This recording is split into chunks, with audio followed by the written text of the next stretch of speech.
इस नव वर्ष के शुभ अवसर पर दिल्ली में हमारा आना हुआ और आप लोगों ने जो आयोजन किया हुआ है, ये एक बड़ी महत्वपूर्ण घटना होनी चाहिए। नव वर्ष जब शुरू होते हैं तो उस वक्त कोई न कोई नवीन बात, नवीन धारणा, नवीन सूझबूझ मनुष्य के अंदर जागृत होती है। वो स्वयं स्फूर्त होती है। जिसने भी नवीन वर्ष की कल्पना बनाई है, वो कोई बड़े भारी दृष्टा रहे होंगे जो ये सोच करके कि ऐसे अवसर पर प्रतीक रूप मनुष्य के अंदर एक नई उमंग, एक नया विचार, एक नया आंदोलन जागृत हो जाए। ऐसे अनेक नवीन वर्ष आए और गए, नई उमंगें आई, नई धारणाएं आई और खत्म हो गई। मनुष्य की आज तक की जो कुछ धारणाएं रही, एक परमात्मा को छोड़ के बाकी सब एक मानसिक क्रियाएं रही या बौद्धिक प्रक्रियाएं रही।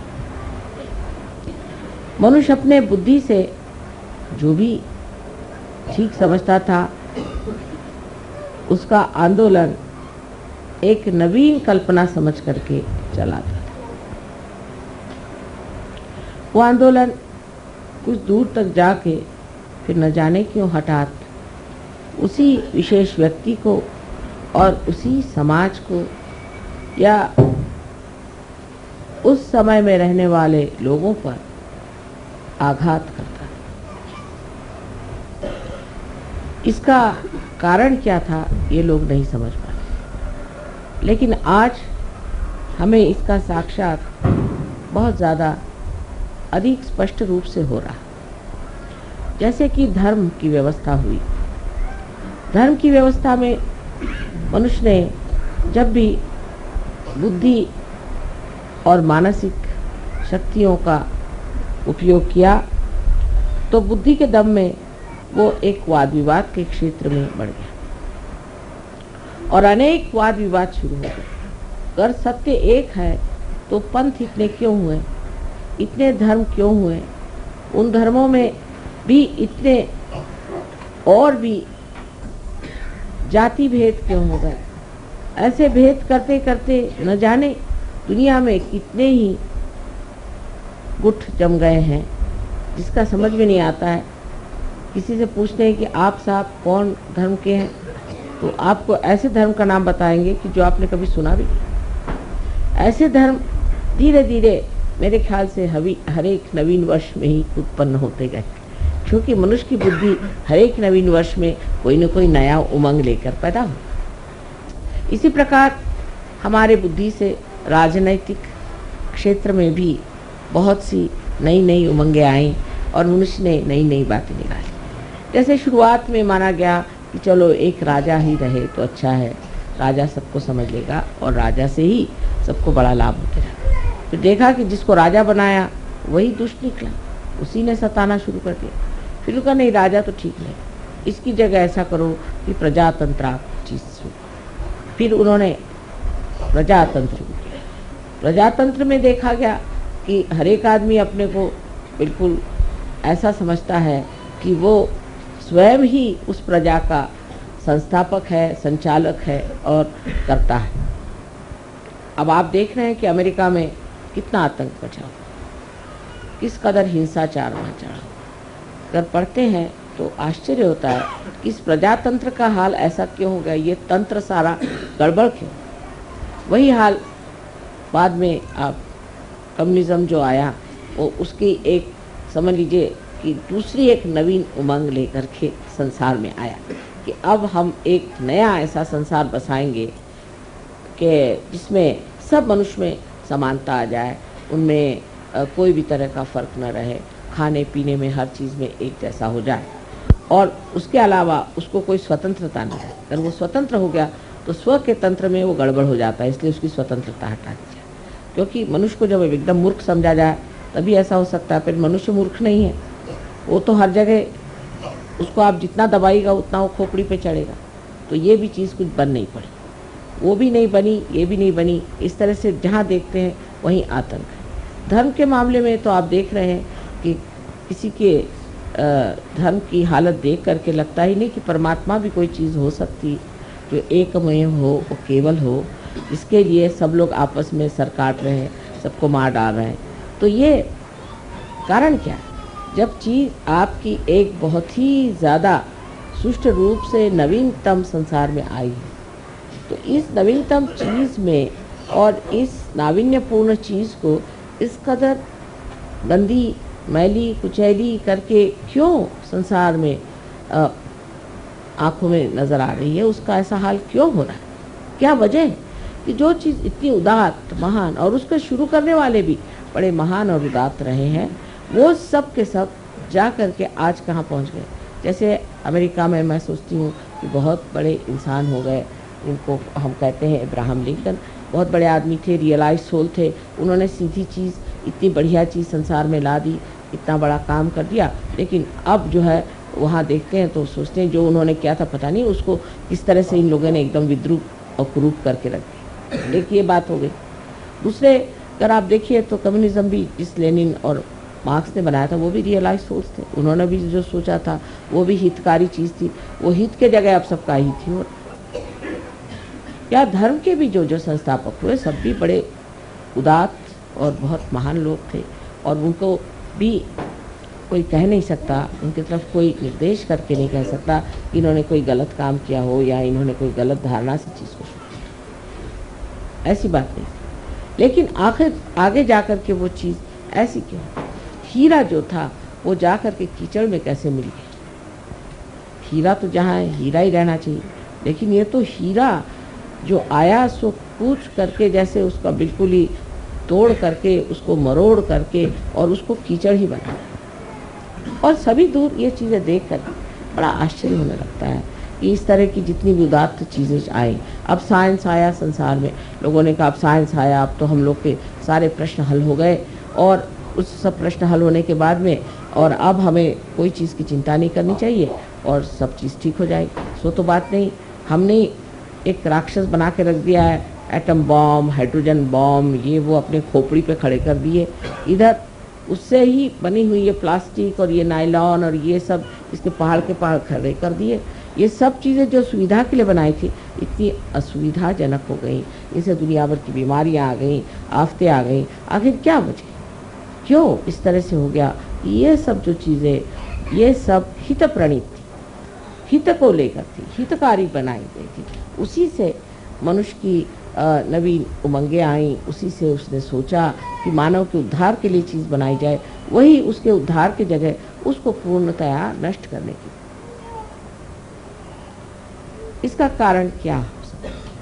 कारण यह है कि जैसे श्री कृष्ण ने कहा हुआ है कि मनुष्य की जो धारणा है या मनुष्य का जो विचार है या जो मानव की जो चेतना है वो नीचे की ओर बढ़े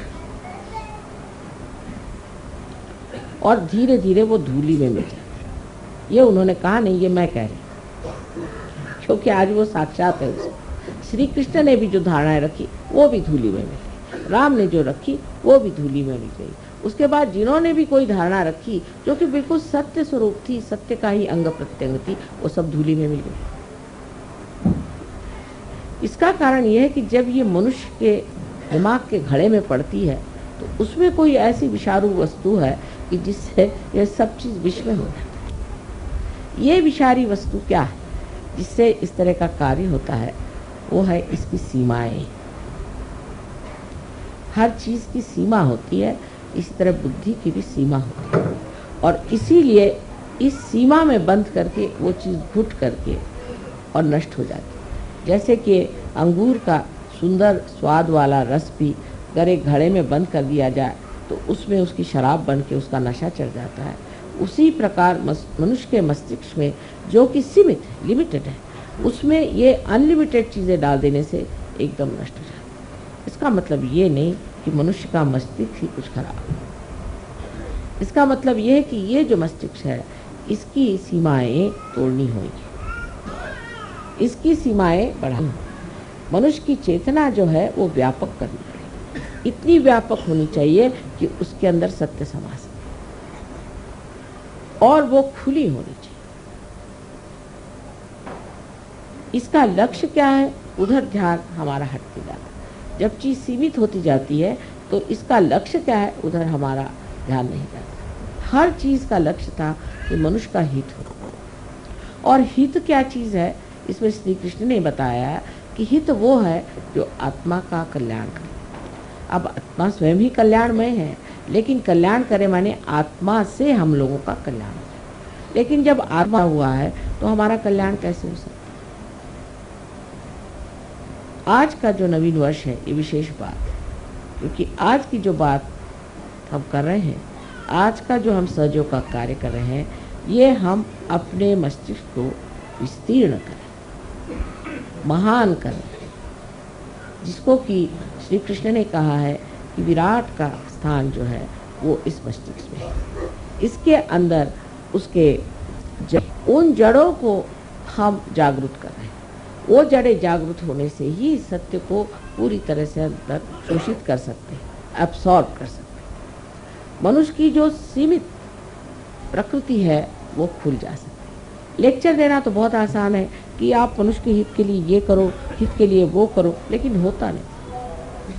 अंत में मनुष्य अपना हित नहीं करता, उल्टे अपना भी अहित कर सकता है और सारे समाज का भी अहित कर सकता है। इस मस्तिष्क को बढ़ाने के लिए सिर्फ एक ही तरीका है, वो है कि हमारे अंदर, हमारे हृदय में बसे हुए श्री आत्मा राम को जागरूक करना और उनके प्रकाश से हमारे बुद्धि को जागरूक करना, हमारे मस्तिष्क को जागरूक करना। सो कैसे होता है कि हमारे हृदय के अंदर जो आत्मा है वो साक्षी स्वरूप बैठा हुआ सब चीज़ देख रहा है। जिस वक्त कुंडलिनी, जिसे आप गौरी माता कहते हैं, जब जागरूक हो जाती है तो मस्तिष्क में भेद करके यहाँ पर ब्रह्मरंध्र को छेदने के बाद यहाँ पर जो परमात्मा का वास है उसे आलोकित कर, परमात्मा का ही प्रतिबिंब हमारे हृदय में आत्मा स्वरूप। जैसे ही हमारा आत्मा जागृत हो जाता है तो इस आत्मा के चारों तरफ ये 7 चक्र के आलोक, 7 चक्र के मंडल वो भी जागृत हो जाते हैं। और ये 7 चक्रों की जो पीठ है वो हमारे मस्तिष्क में है, क्योंकि वो भी जागृत हो जाते हैं, इसीलिए ये 7 मंडल भी हमारे हृदय में जागृत हो जाते हैं। ये मंडल जागृत हो जाने से ही हमारी जो नसें हैं या हमारी जो ब्रेन है वो एक तरह से अति सूक्ष्म तरीके से खुल जाता है और उसके अंदर शोषण करने की शक्ति बढ़ती है। सत्य को शोषण करने की शक्ति बढ़ने से ही मनुष्य सत्य पे खड़ा हो सकता है। आज तक मनुष्य सत्य पे खड़ा नहीं हो पाया। सत्य को सुनता है, जानता है, देखता है, पर उस पर खड़ा नहीं हो सकता। सत्य को आत्मसात करने के लिए आत्मा की जागृति होनी चाहिए और वो आज सहयोग में हो गई, सहज में ही हो गई कहना चाहिए, जो इतने लोग आत्मा को प्राप्त हो गए। आत्मा को प्राप्त होने से वो शक्ति आपके अंदर जागृत होती है जिससे आप सत्य को आत्मसात कर सकें। जो आज डेमोक्रेसी का सत्य है वो सत्य आपके अंदर जागृत हो गया। माने ये कि दूसरा कौन है? दूसरा कौन है? सब तो हम ही हैं, हमारे ही अंदर सब कुछ है। जब आपको सामूहिक चेतना आ गई तो उसमें कम्युनिज्म का भी सत्य आ गया। जब आपके अंदर ही आ गए, वो सत्य आप ही के अंदर प्रकट हो रहा है। जब आप उसको देख करके जान कह रहे हैं कि इस आदमी में कौन से दोष है, और जब आप अपने को जानने लग गए, जब आप अपने को देखने लग गए, आप जब अपनी ही स्वतंत्रता को प्राप्त हो गए, तो आप में डेमोक्रेसी का भी जो सत्य है वो भी जागृत हो गया। तो स्वतंत्रता भी आ गई और एक तरह से पर का तंत्र भी आपके हाथ में आ गया।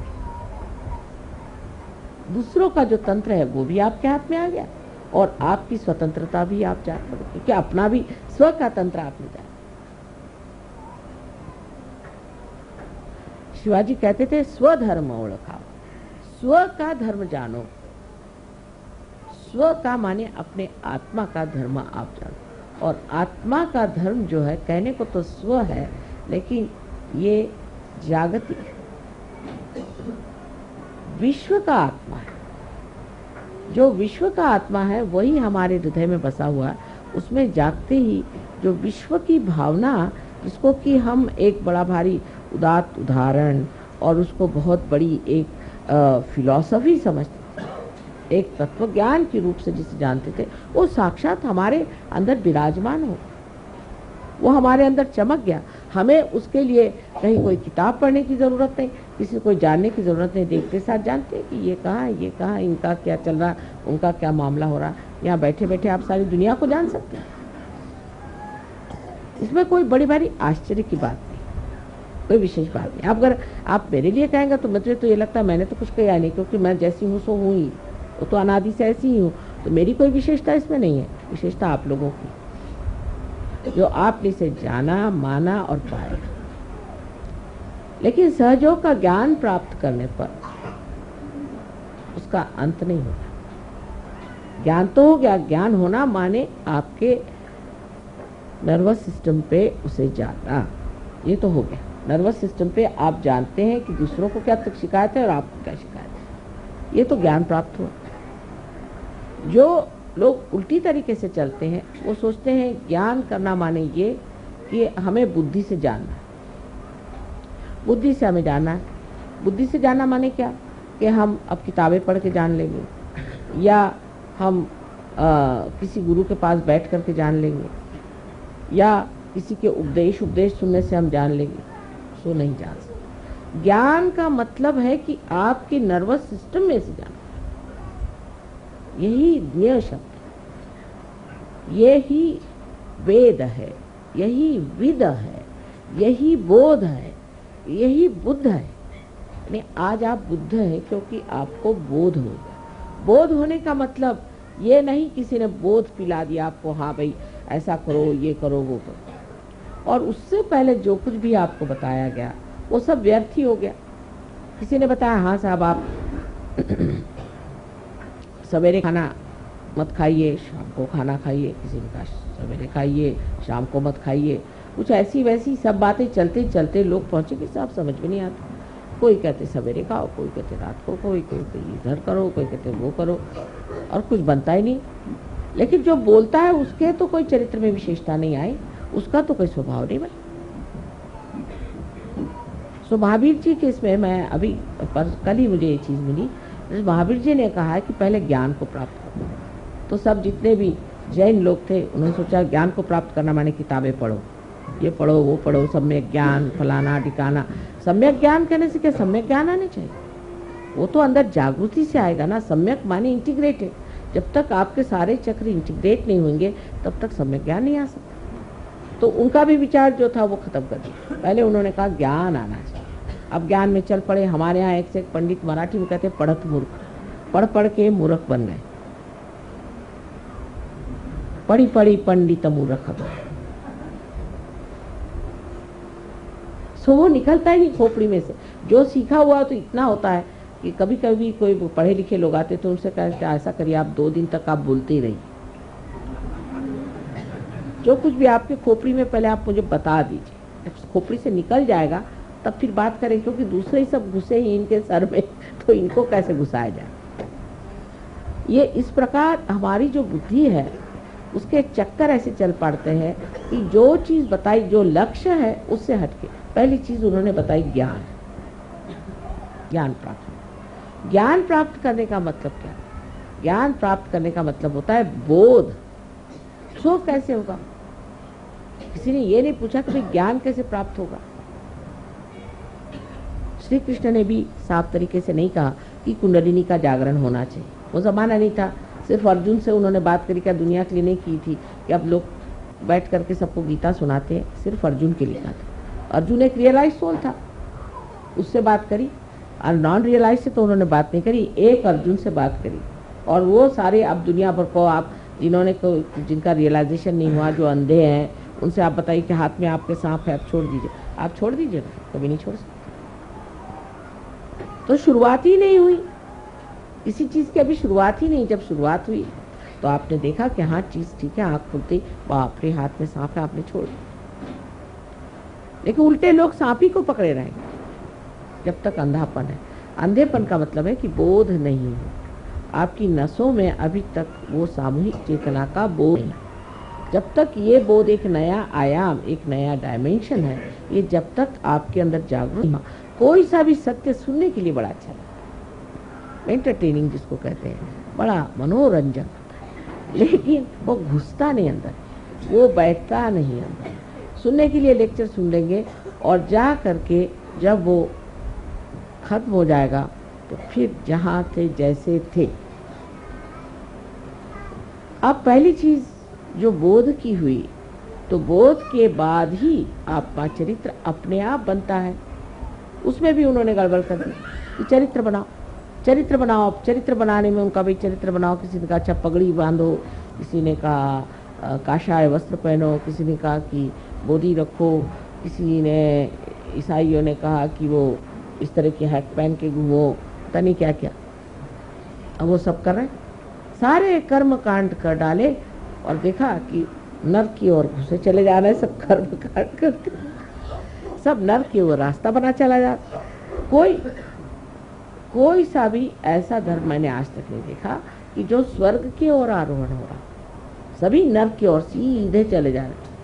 ईसाइयों से कहा भाई तुम लोग शराब क्यों पीते हो? तो कहने क्यों साहब, शराब में क्या खराबी है?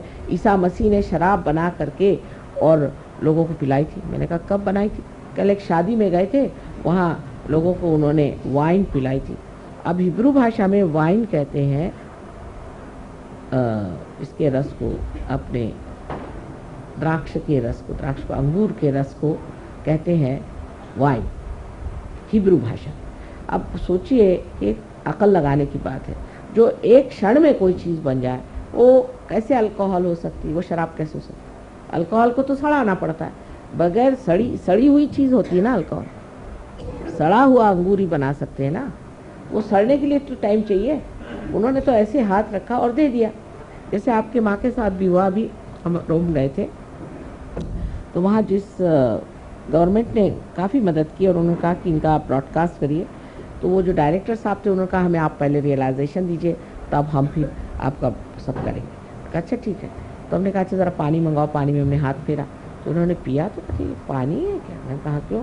नहीं ये तो पहले वाइन जैसा।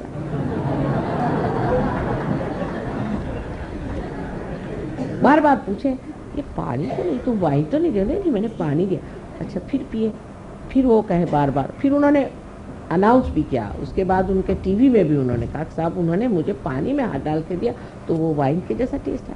पर वो कहने लगे कि वाइन माने शराब के जैसे नहीं, अंगूर के रस। तो बना लिया। अब वो जब क्राइस्ट के बारे में बात करेंगे तो ऐसा लगता है कि वो कोई शराब खाने के इंचार्ज थे कि क्या, जिस तरह से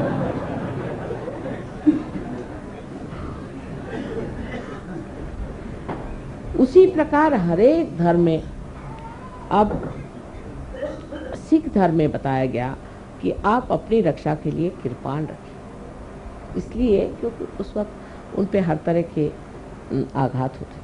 तो अब वो बंदूकें और सांप तो गोले और दुनिया भर की जितनी भी हिंसाकारी चीज़ें हैं, यानी हिटलर को वो आजकल पूजा कर रहे हैं, नानक साहब को नहीं करते। हालांकि नानक साहब ने ये भी नहीं कहा था, लेकिन पूरा भी देखा जाए तो कहीं नहीं कहा गया था कि आप तोपखाने रखिए। ऐसी कौन सी आप पे आफत आई? जिस वक्त आफत थी तो उन्होंने सिर्फ कहा था कृपाण रख लो, भगवान के नाम पर काफ़ी है। और किसी ने चलाया नहीं कृपाण, किसी ने चलाया नहीं था। रक्षा के लिए से एक प्रतीक रूप से उन्होंने कहा रखी। पहले तो जब हम लोग छोटे थे तो सिख लोग इतना सा छोटा सा रखते थे कृपा, इतना छोटा। अब देखती भाई बढ़ते जैसे जैसे दिने दिने बढ़ते सवायो, आजकल ये हालत है कि तोपखाने रखे हो ये इतनी हमारी तो अभी जितनी उम्र हुई है, इस उम्र में हम ही देख देख के हैरान है कि ये इसका साइज इतने बढ़ते बढ़ते इतना बड़ा क्यों हो गया। अब उन्होंने कहा था कंघा रखो, तो कंघी तो छोटी होती होते होते इतनी हो गई, अभी तो दिखाई भी नहीं देती। और ये तोफखाने जो है इतने लंबे लंबे हो। तो ये बुद्धि के चक्कर जो है हमेशा गलत चीज पे क्यों जाते हैं, क्योंकि मनुष्य की चेतना हमेशा नीचे की ओर जाती। लेकिन सहयोग के बाद आपको चरित्र अपना बनाना ही पड़े। अब कोई कहेगा कि नहीं साहब हम तो नहीं बनाते, चल नहीं सकता, अपने आप बनते जाए। यो आपकी कुंडली नहीं, आपको बनाते ही जाए, धीरे धीरे धीरे धीरे आपको वैसे बनना ही पड़ेगा। वो कहेगी कि अच्छा नहीं बनते हो तो चलो इस तरह से, वो टेढ़ी उंगली घी भी निकाल लेगी, वो आपको इस तरह से बना के रख देगी कि आप कहेंगे कि हार गए बाबा, जो कहो। एक साहब थे तो वो उनका दूसरे दिन ही शराब और आप सब छूट गया। उसके बाद वो गए जर्मनी। उन्होंने कहा थोड़ी सी चख तो ले, यहाँ की मुझे बड़ी पसंद थी वाइन, क्या लगती है। वो कहते कि मैंने जो पिया तो उसके बाद माँ इतनी मुझे उल्टियाँ आई। मैंने कहा क्यों? कल ऐसे लगे कि मैंने जैसे कोई सड़ा हुआ बुझ खा लिया। तुमने सड़ा हुआ बुझ कभी खाया था क्या?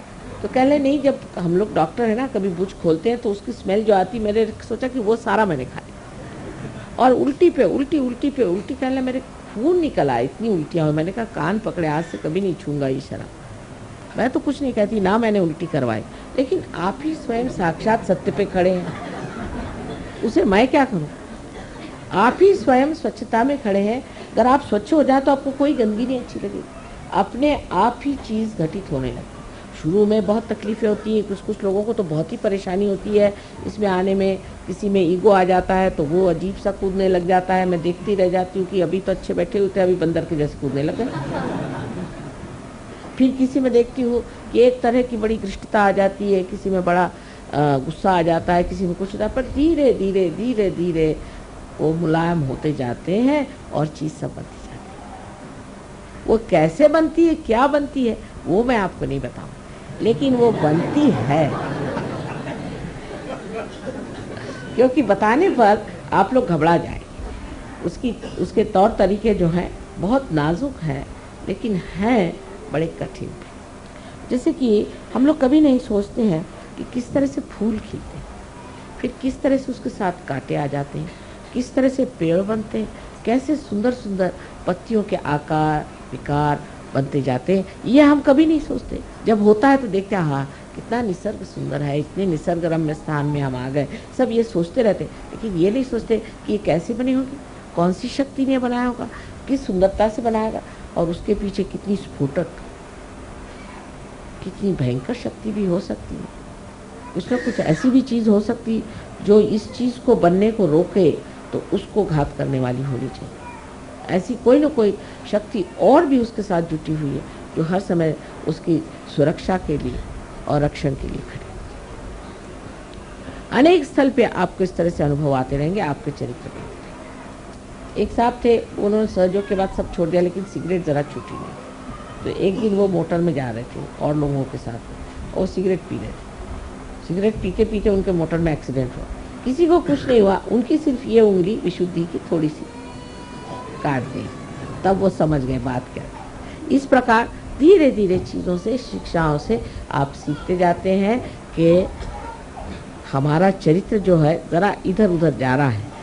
मोटर जो है वो ज़रा सी सीधे रास्ते पर नहीं, ज़रा कुछ इधर उधर फिसल रही है, फिर आप ठीक कर रहे, फिर आप ठीक कर रहे, करते करते ऐसी दिशा में आ जाते हैं कि आप दोनों ही चीज़, एक्सेलरेटर और उसका ब्रेक, उसके माहिर हो जाते, मास्टर।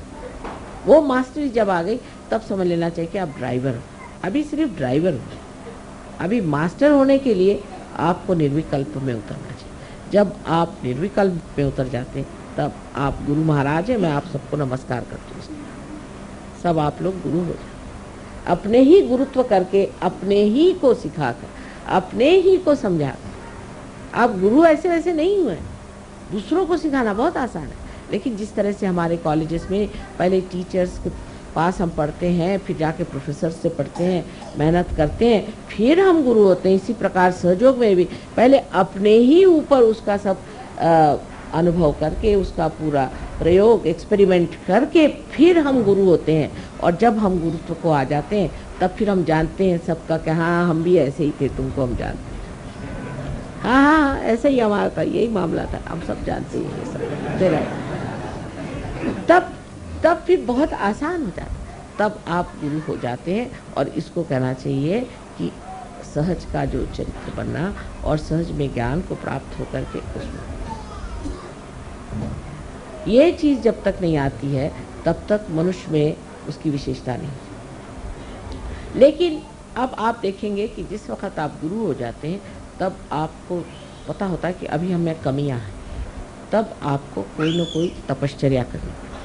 वो तपश्चर्या का मतलब ये नहीं कि आप कुछ उसमें भूखे मरिए, ये तो माँ कभी नहीं चाहेगी, क्योंकि माँ को दुख देना तो आप भूखे रहिए। भूखे रहने की कोई ज़रूरत नहीं, भूखा रहना बिल्कुल ज़रूरी नहीं है। हाँ अगर आपको नहीं खाना तो नहीं खाइए, वो दूसरी बात है। पर परमात्मा के नाम पर आपको कौन सा तप करना चाहिए, कौन से तप से आपको चलना चाहिए? परमात्मा के नाम पर एक ही तप करना चाहिए, माने ये कि अपनी स्थिति निर्विचार में बनानी चाहिए। ध्यान धारणा से अपनी सफाई करके अपनी स्थिति आपको निर्विचार में बनानी है। निर्विचार में जब आप आ जाते हैं तभी आपका जो ये पौधा है बढ़ता है। इसलिए बहुत से लोग कहते हैं माँ मुझसे ध्यान नहीं होता, तो भैया आधे ही रह जाओ। ध्यान रोज करना होगा। जब तक ये तपश्चर्या नहीं की जाएगी तब तक आप पूरी तरह से प्रकाश में नहीं हो सकते। तब तक आप दर्शन जो उन्होंने कहा हुआ है उस दर्शन को प्राप्त नहीं कर सकते। तब तक आप हमें भी नहीं समझ सकते, तब तक आप बिल्कुल नहीं हमें समझ सकते। क्योंकि जब तक आप में त्रुटियाँ रहेंगी तब तक आप उन त्रुटियों के झरोखे से देखिएगा। जैसे कि कोई नीले रंग का आप अपने आँख पर पर्दा बांध दें तो हम आपको नीले दिखाई देंगे, पीले रंग का बांधिए तो पीले दिखाई देंगे। इसी प्रकार कोई भी विकृति आपके अंदर होगी तो उसी तरह हम आपको नज़र आएंगे, हम आपको जो असलियत में नज़र आएंगे ही नहीं। वो एक हमारा तरीका भी। तो इसलिए ये 4 चीज़ों को आपको इस नवीन वर्ष में सोच लेना कि अब हमारे पास ज्ञान प्राप्त हो गया है, हमें अब अपना चरित्र बनाना है। और चरित्र बनाने के लिए जो हमें तप और ध्यान करना है वो हमें करना है किसी भी हालत। लोग कहेंगे साहब हमारे पास समय नहीं होता, लेकिन ये बात नहीं। इंग्लैंड जैसे शहर में जहाँ कितनी ठंड रहती, लोग 4 बजे उठ के नहा करके ध्यान करते। लेकिन हिंदुस्तान में लोग कहते हैं अच्छा अगले साल करें, ये साल है।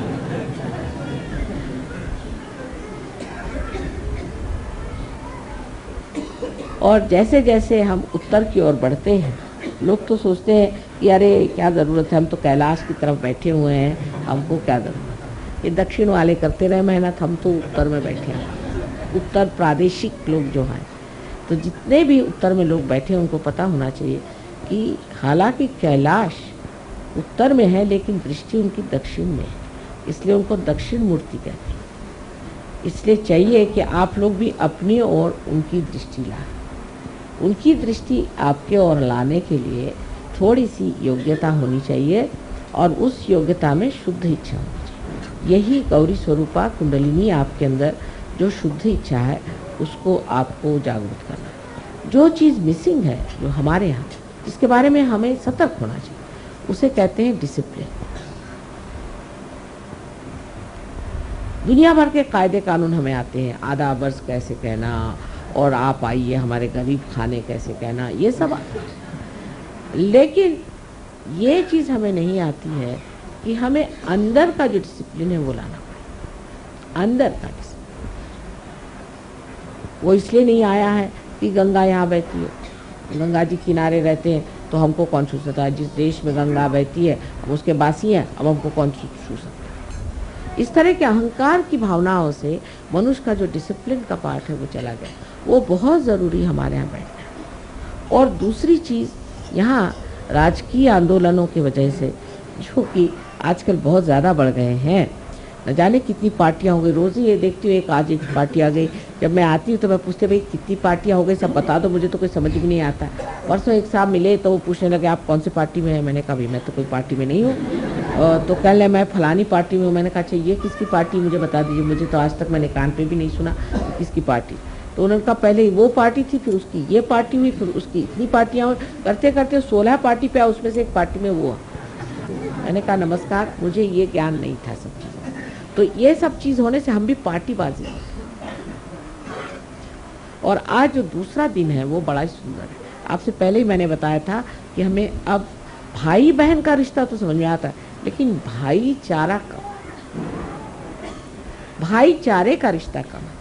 बहनचारा और भाईचारा ये चीज़ें कम है। लोग कहते हैं अगर दो औरतें कहीं रह ली, फिर वो चाहे बहनें हो गया सत्यानाश। लेकिन मैं तो मर्दों को भी देखती हूँ कि कुछ कम नहीं।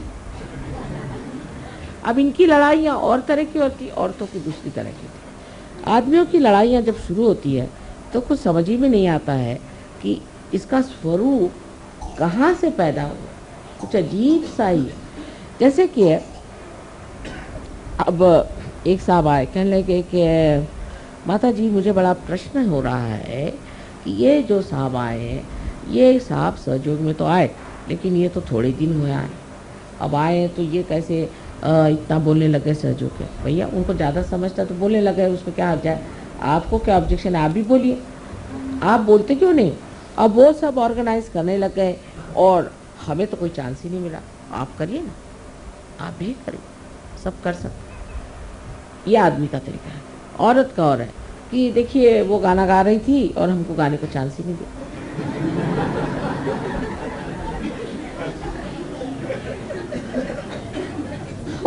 दोनों पशुपेश मेरे लिए ये है कि मैं ये सोचती हूँ कि अरे भाई हम बात कर रहे हैं आसमान की और आप बात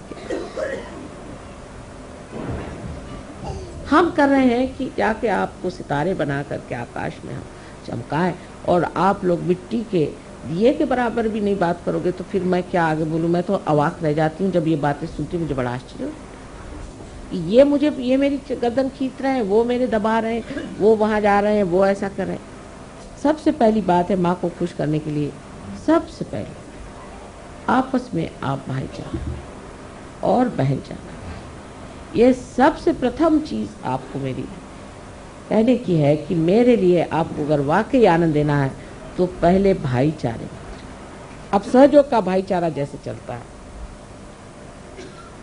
वो इस प्रकार, कोई आया आते साथ, तेरे तो भूत लग गया, तू जा। वो मेरे पास आया, माँ मेरे भूत लग गया।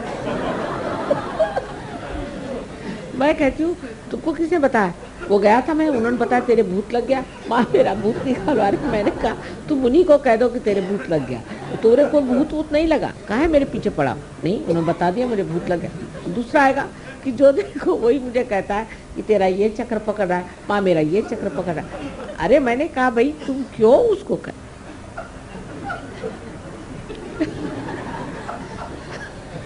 तुम ऐसा करो कि उससे बताओ कि भाई तुम्हारी जागृति कर लो, धीरे धीरे सेंसिटिविटी आएगी तो तुमको खुद ही पता हो जाए। तुम क्यों उसके पीछे पड़े हो कि तेरी ये भूत लगा, तुम्हारे वो भूत लगा, तुमको ये चक्र पकड़ा, तुमको वो चक्र पकड़ा। दूसरे ये आप लोग सहयोगी हो कि नजाकत के नमूने।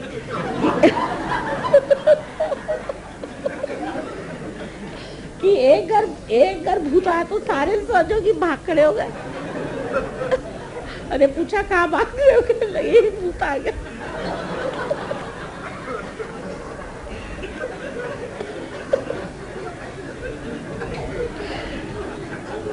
साहब मैं तो भूत की बात ही नहीं करने वाली थी, शुरू से मैंने तय किया था कि मैं भूत के बारे में कहूंगी नहीं।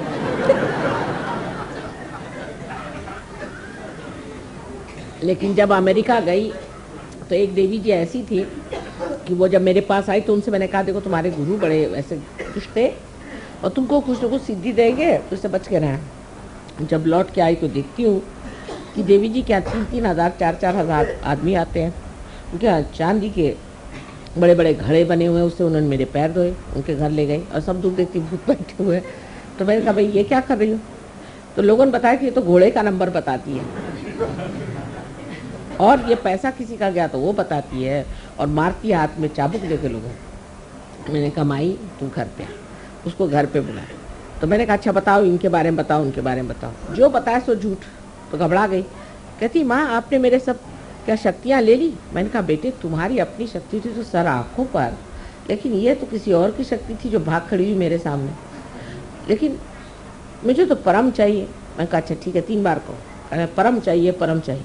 लेकिन वो पॉपुलैरिटी का जो भूत चढ़ा हुआ था उन पर, तो फिर जाके वही बन गई, अब पागल खाने में बैठी। तो कहने का मतलब ये है कि आप लोग अपने को इतने शक्तिशाली बनाइए कि भूत बाहर भागते फिरे। आप देखा कि एक सहयोगी आ रहा तो सारे भूत दिल्ली से उठ के भाग खड़े थे, हजारों की तादाद में भाग जाए। लेकिन आप तो शक्तिशाली हो ही, आप तो भूतों से डरते तो, और आपके पे तो क्या होगा? एक भूत आदमी आ गया कि सारे के सारे दबक के चले गए। वो इधर गया, भाई क्या बात है, वो भूत वाला अंदर आया है।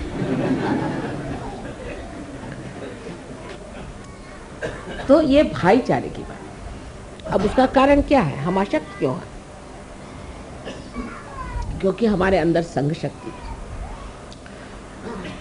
इसीलिए बुद्ध ने कहा है कि संघम शरणम गच्छामि। संघ की शक्ति हमारी बनानी चाहिए। हम सब जैसे भी हैं सब मिल करके जुटा। आपने तो कितने किस्से सुने होंगे कि संघ से कितने लोगों ने कार्य करके दिखाए। एक चिड़िया के बारे में आपने सुना होगा कि बहुत सी चिड़िया थी और वो एक जाल में फंस गई। उन्होंने सोचा कि हम लोग अगर सब मिल करके अपने पंख पसारें तो इस जाल से हम विमुक्त हो सकते हैं, इसको उड़ के हम चले जाएंगे। और इस तरह से उड़ के चली गई। और फिर उन्होंने चूहों से कहा कि भाई तुम हमारी अगर मदद करो तो हम इस जाल से छूट जाएंगे। तो सब चूहों ने मिलकर उनको काट दिया, उससे वो छूट। इसी प्रकार हमको भी सोचना चाहिए कि अगर हम अपनी संघ शक्ति को बढ़ा लें तो कोई भूत यहाँ आएगा ही क्यों, वो तो पहले ही भाग जाएगा। एक नहीं हजारों उठ के उनके कारवां यहाँ से उठ जाए। लेकिन हमारी संघ शक्ति कम है, इसलिए हम कमजोर हैं। हम ये नहीं सोचते कि सहयोग बढ़ रहा है तो 2 हाथ लगाएं। सहयोग बढ़ रहा है, वो बढ़ा रहे हैं, चलो उनको काटो। वो फलाना है, उनके खिलाफ चिट्ठी लिखो। वहाँ का सर इसी में निकल जाता है। अगर आप चिट्ठियाँ पढ़िए तो हैरान हो जाए, 7-7 सफ़े की चिट्ठियाँ आती है ये बताने के लिए कि वो जो काम कर रहे हैं वो भूत है। अब मुझे कुछ समझ में आता है कि नहीं कौन भूत है और कौन नहीं। लेकिन इसका ये जो हमारी बातें हो गई हैं सहयोग में कि इनके वाइब्रेशंस अच्छे नहीं, इनका है। मैं कहती हूँ कि हज़ारों ऐसे लोग यहाँ आ जाए तो भी आपको डरने की कौन सी बात है। हमारे यहाँ महाराष्ट्र में एक धुमाल नाम के साहब हैं, तो मुझसे पहले तुम लोग को भूत कहाँ से पकड़ते, तुम भूत को पकड़ो, तुमको भूत कैसे पकड़ते। तो एक बार हमारे यहाँ वहाँ पे राहुरी में एक आदमी आया, उसके पछाड़ा हुआ था। तो वो जब उसमें आया तो बोलने लगा कि ये 3-3 सहयोगी उस रास्ते से जाते हैं, वहीं हम लोग रहते हैं, तो इनसे कहिए कि वहाँ से न जाए, नहीं तो हम लोग जाके डरेगा। ये 3 सहयोगी वहाँ से जाते हैं, उनके ऊपर उन्होंने कहा कि हम लोग उस वहीं पेड़ पे रहते हैं, अगर ये वहाँ से जाएंगे तो हम लोग कहाँ रहें। 3 सहयोगी की ये कमाल है। तो आप इतने सहयोगी हैं और अगर हैं तो किसकी मजाल है किसी सहयोगी के पास भटक जाए। अपनी जो संग शक्ति है वो बढ़ाइए। अंदर जो भी डर है उसको हटाइए। डर से आप लेफ्ट साइड में चले जाते हैं और आप बुद्ध से बाधित हो जाते हैं। डरना किससे? डरने की कौन सी बात है? बहुत सा हमारा झगड़ा खत्म हो जाए अगर हम किसी से डरे। आपस का झगड़ा खत्म हो जाए अगर हम उस आदमी से न डरे। हमें ये डर लगा रहा था कि हमारी पोजीशन खराब जाएगी। यहाँ कोई पॉलिटिक्स तो है नहीं, यहाँ कोई पोजीशन है नहीं आज कि कोई प्राइम मिनिस्टर बनने वाला है, कि कोई डिप्टी प्राइम मिनिस्टर बनने वाला है, कि कोई मिनिस्टर बदलने वाला है, कि जो सब हालत अपनी अपनी कुर्सी संभाले बैठे हुए हैं। यहाँ तो सबकी कुर्सी जमाने का काम, जिस चीज़ को आसन दिया वो आपका आसन जमाने का कार्य होने वाला है। तो भाईचारे से जब जमने वाली है तो क्यों न भाईचारे में। पिछली मरतबा मैं सबसे मजाक कर रही थी, मैंने कहा कि आप किसको भाई बना रहे हैं बताओ। अब छोड़ो, बहनें तो बहुत बन गया, भाई बना लो। और बहनों को चाहिए कि अपनी भी सहेलियाँ बनाओ। पहले बड़ी सहेली का बड़ा महत्व होता था, आजकल सहेली तो शब्द रहा ही नहीं गया। कोई भी स्त्री से पूछो भाई तुम्हारी कोई सहेली, मेरी कोई सहेली वहेली नहीं। मैंने कहा क्यों सहेली नहीं? नहीं, बात यह है आजकल के ज़माने में कौन सहेली को पाल सकता है, और इसलिए औरतों में पटना यानी असंभव बात। 2 औरतें अगर हो गई तो मेरा तो सर गया। मुश्किल ये हो जाती, न जाने कहाँ से इनको सब बातें मिलती हैं। अब फिर दूसरी बात ये भी होती है कि पुरुष का तरीका जो है वो बड़ा खुला होता है, लेकिन कभी कभी बड़ा ही स्फुटक हो जाता है। उनके तौर तरीके से कभी कभी बड़े ही नुकसान हो सकते हैं, लेकिन स्त्री का तरीका बड़ा अंदर से घुसता होता है। जैसे अभी एक आई तो हमें कहने लगी कि एक सहयोगिनी आई थी, तो वो हमसे बता रही थी कि ऑस्ट्रेलिया में एक लड़की की जिसकी शादी हुई थी, उसने अपने हस्बैंड को छोड़ दिया। मैंने कहा अच्छा यही, और जो 51 शादी हुई थी जो अच्छे से, वो कोई खबर बात नहीं। माने वो न्यूज़पेपर का जो तरीका है ना, जो कुछ खराब हुआ वो बिल्कुल पहले लाइन में बड़े बड़े अक्षरों में लिखे, फिर वो इधर जाएंगी, देखा तुमने सुना कि वो जो फलानी उसकी शादी हुई थी वो शादी टूटी। अरे भाई 51 शादी हो गई, वो ठीक हो गई, तुमने कहाँ से सुना? फिर वो जाएगी, तुमने सुना ऐसा हुआ। कोई ये नहीं कहता कि भाई कोई कहियो रे प्रभु आवन की, कोई प्रभु के आने की बात भी करो, वो नहीं। ये सब बातें कि ये गलत हो गया, तुमको पता है उनका उनके साथ हो गया, अरे मैं तो दंग रह गई, ये कैसे? इस वजह से आपस में स्त्रियों को बड़ा भय, डरती हैं कि कैसे इनसे कहा जाए। अगर घर में कोई चीज़ आ तो छिपा के रख देंगी कि ये देख ले तो इनको इनकी नज़र न। आपस में डर शुरू हो जाता है, और ये जो है इस डर से इतनी ज़्यादा स्त्रियाँ इसको कहना विपदग्रस्त है, हर समय परेशान रहती है। उसको आप छोड़ दीजिए, एक दूसरों पे भरोसा करिए, एक दूसरों को ट्रस्ट करिए। एक दूसरों को ट्रस्ट करना सहयोग का नियम है। अब देखिए इतना रुपया इकट्ठा होता है सहयोग में, हम लोग भी बहुत सा रुपया देते हैं और उसके ट्रस्ट है। आपको आश्चर्य होगा, मैंने कभी भी ट्रस्ट का हिसाब नहीं देखा आज तक, मुझे भी नहीं मालूम कितना पैसा है। बहरहाल हमारे भाई साहब आजकल चार्टर्ड अकाउंटेंट है, मैं उनसे कहती तुम देख लो तुमको क्या करना। वो मुझे आके कहता कि अरे क्या कर रहे हो, इतने कंजूस लोग हैं, एक भी पैसा नहीं खर्चा करते, और तुम्हारे सहयोगी इतने कंजूस क्यों हैं, इनके ऊपर में इनकम टैक्स आ जाएगा। मैंने कहा इनकम टैक्स को भी हम सहयोग में लाएंगे। तो सहयोगी कहते लेकिन खर्चा कहाँ करें, कोई बन ही नहीं रहा खर्चे का। तो मैंने कहा कुछ इंतजाम करो, कुछ खर्चा करो, इससे ठीक हो जाए। लेकिन आपसे कह रही हूँ कि भरोसा। लोग मुझे कहते थे कि देखिए माँ आपको देखना चाहिए हिसाब। मैंने कहा मैंने हिसाब किताब आता ही नहीं, मैं क्या देखूंगी, जो होना होने दो। लेकिन कभी एक पैसा इधर से उधर नहीं होता, कोई गड़बड़ नहीं होती। इस हिंदुस्तान में जहाँ पर कि आप किसी से पूछो भाई वो ज़मीन मिल जाएगी, नहीं वो पैसा खाता है, वहाँ गए वो हो जाएगा काम, नल मिल जाएगा, नहीं वो पैसा खाता है, जो सो पैसा खाता है। मैंने कहा कुछ खाना वाला खाता है कि पैसा ही खाते रहते हैं? सभी लोग पैसा खाते रहते हैं। तो ऐसी हालात में भी आपको आश्चर्य होगा कि सहयोग का एक पैसा इधर से उधर नहीं, एक छदाम इधर से। हमारे भाई खुद हैरान है कि भाई हमने तो ऐसे कहीं भी चार्टर्ड अकाउंटेंसी इतनी करते हैं 1000 जगह, ना कोई गोलमाल है, ना कोई गड़बड़ है, ना कुछ ऐसे कायदे की चीज़। ये कहाँ से आया, इतनी ईमानदारी कहाँ से, ये कहाँ से आ गई? ये एक अपने आप चरित्र अंदर बन रहा है, और दूसरा ये माँ का भरोसा, माँ का विश्वास। इसी तरह आप एक दूसरे पर विश्वास करें, एक दूसरे की गलतियां को मत देखिए, उसको बढ़ा चढ़ा के मत बताइए, दूसरों की आप अच्छाई बताइए। ये सोचिए सुबह से शाम तक कि उस औरत में या इस हमारे मित्र में कौन सी अच्छाई है, कौन से अच्छे गुण है। इसका मतलब नहीं आप अपने को दोष दीजिए। बहुत लोगों की ये भी आदत है मैं ही खराब हूँ, मैं बिल्कुल भी नहीं, आप तो बहुत ही बढ़िया।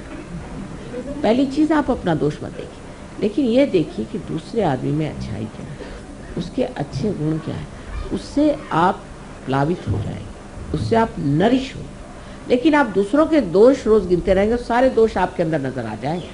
इसलिए दूसरों से दोस्ती करने में, दूसरों से प्यार करने में, दूसरों से वार्तालाप करने में एक मधुरता लेकर के, एक प्रेम की भावना लेकर के अगर आप करें तो सहयोग बहुत आसानी से आप इसे पा सकते, और सारे संसार में सहयोग पा सकते। सारी दारोमदार मेरी आपके ऊपर, मैं क्या कर सकती हूँ? अगर मैं कुछ कर सकती तो मैं आपके हाथ पैर क्यों जोड़ती? लेकिन मैं इसलिए आपसे विनती करती हूँ कि आज शुभ अवसर, इतना सुंदर अवसर है कि आज नवीन वर्ष भी है, और आज ही ये भाई बहन की बात है। अब ये तो हिंदुस्तान में ज़्यादा बताने की ज़रूरत नहीं, एक दो होते हैं ऐसे वैसे जो कि बेकार लोग होते हैं, उनको भाई बहन समझ ही नहीं आती, उनको छोड़ दीजिए। उनको आज नहीं समझ में आएगी, हिंदुस्तान में नहीं समझ में आएगी तो कभी भी नहीं समझ आने वाली। लेकिन जो आप लोगों को समझना है वो ये कि ये जो भाई बहन आप बना रहे हैं आज के दिन, आज के जो भैया द्विज आप कर रहे हैं, उसमें आपको ये सोचना चाहिए कि ये भाईचारे,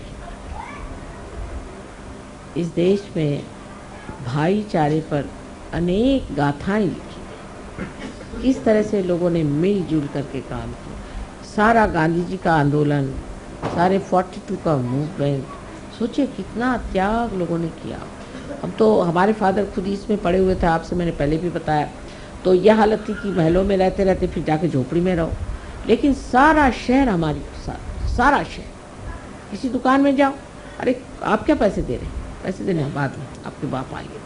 कोई साड़ी खरीदने जाओ, अरे एक साड़ी ले जाओ बहन, क्या बात है, आपके बाप जब आएंगे तब। कहीं कुछ कभी कमी नहीं उन लोगों ने पड़ी थी, सब हाथों हाथ उठा, यानी सरकारी नौकर, पुलिस वाले सब साथ में पहले ही खबर कर देंगे कि आज आपके यहाँ वहाँ आज आने वाले हैं, हम लोगों को ऑर्डर आ गया है कि आपको वहाँ पर पकड़ने आने का है, या आपके यहाँ हम सर्च में आ रहे हैं, सब चीज़ हटा दो। पहले 24 घंटे पहले ही उसकी खबर आ जाती थी कि भाई यहाँ से हटा दो, और वो खुद ही लाते थे अपनी गाड़ी, पुलिस वाले खुद उसी गाड़ी में उठाकर दूसरी जगह। वो कहाँ गए, वो हिंदुस्तानी आज कहाँ गए? अगर उस स्वतंत्रता के लिए आपने किया तो ये सारे संसार के स्वतंत्रता के लिए भी तप करने की ज़रूरत है।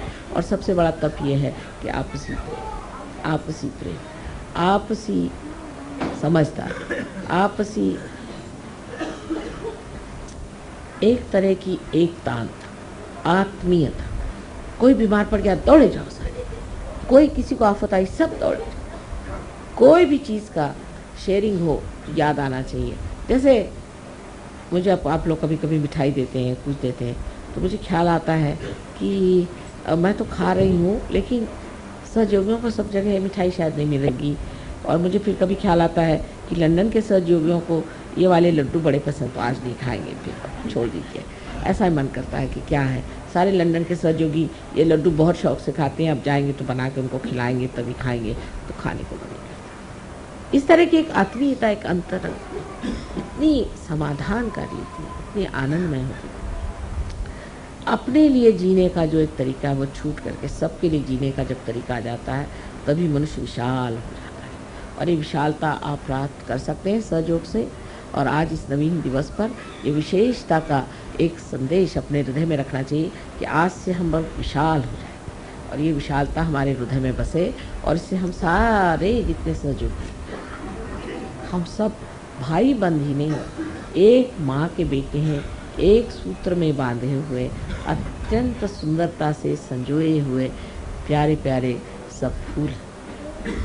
जब हम अपने प्रति ऐसी सुंदर भावना कर लेंगे और दूसरों के प्रति भी, तभी जा कर के एक सुंदर सा हार तैयार हो सकता है। कोई से भी एक भी फूल उसमें ख़राब हो जाने से गड़बड़ हो जाएगी। इसलिए सब लोगों को इसी धारणा से चलना चाहिए।